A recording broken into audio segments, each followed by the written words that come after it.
I suppose the sense of changing the relationship, how it sort of means to me and how it worked within the peer support project was closing the gap between us and them culture that we had, not just throughout our trust, but it's quite common, especially the mental health trust. And so trying to sort of shift the power from the professionals to the service users and having more of a collaborative practice. Certainly on a mental health acute ward, you don't see people get better or not that much better before they're discharged again. So having somebody who's gone through that process, who's used recovery tools, has had some more life experience, is able to come back and use that experience being well in themselves, really gave us hope. I think probably the thing that's been changed most is a very different relationship, and that's the relationship between people who experience mental health problems and their own condition. So by being supported by people who have recovered, who have gone on to live really contributing, satisfying, valuable lives, they realise that it's possible. From a personal point of view, working with the peer support workers, it's completely changed my aspect. I thought I was a very recovery-focused clinician, but sort of through the sort of working with the peer support workers, I feel though my clinical skills are honed and I'm a much better clinician for working with peer support workers. What I do in my role is to ensure that the consumer, or the homeless person, has a voice in their care, but also in shaping and modelling the care for others. So for me, yeah, it's certainly changed, and the opinions of those around me have certainly changed. And I can think of one patient particularly who was always creating a fuss. He was very ill. He wouldn't want to let anyone do anything for him. Over and over again, he'd refuse surgery, which he needed. It was life-saving. And the team eventually advised, look, he's just refusing services. You better just back off. Stop offering him the surgery. And immediately, what's the next thing he says? When's my surgery? I need my surgery. So, understanding that psychology, getting inside people, helping them actually get involved, get engaged. I found it very easy to get them engaging and going through some quite long-winded questionnaires and focus sessions to talk about their healthcare and healthcare generally.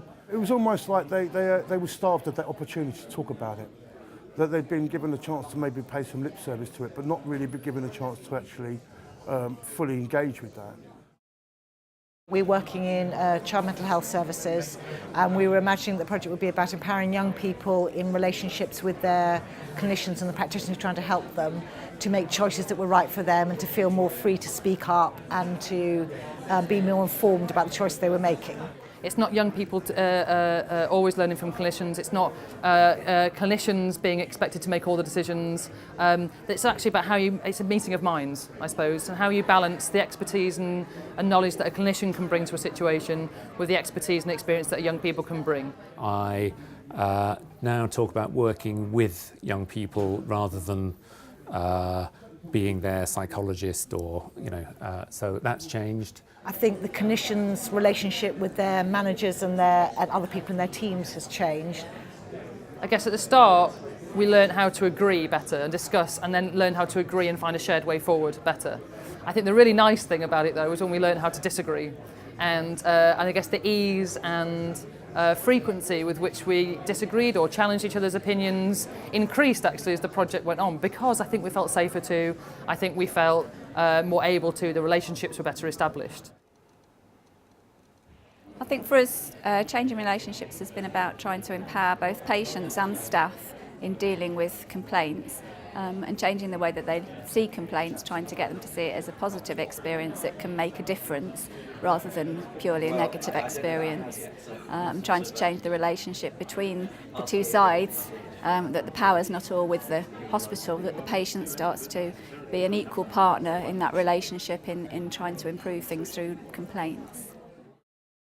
I think the most important thing about our work has been about generating relationships between service users. And I think those relationships have been as powerful as any in terms of helping people to support their own health. In this project, I've seen real examples of excitement, enthusiasm, and people really coming together when they see a vision to make it happen. And particularly the involvement of the women themselves has been very exciting.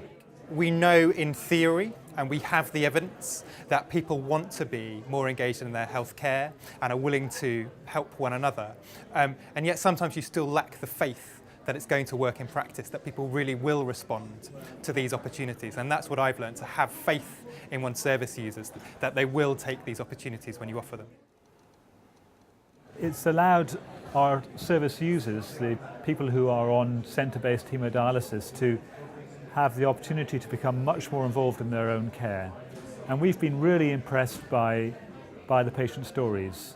They've told us what it's meant to them to learn about their condition, to take a role in their own treatment. It's given people dignity, self-confidence, a degree of control. It's really unlocked people. I look forward to giving the opportunity to talk to patients and train them as well, and to motivate staff to improve their relationships with patients has been wonderful. It's not about online access to a record, it's actually about making certain that your carers and loved ones can support you best if you're suffering from dementia, or as a type 1 diabetic like myself, being able to actually make certain that you can make best use of all the records and information about you, so that when you go in for a consultation, if you can't manage your self-care better yourself, that you're a well-informed patient to improve the nature of that dialogue.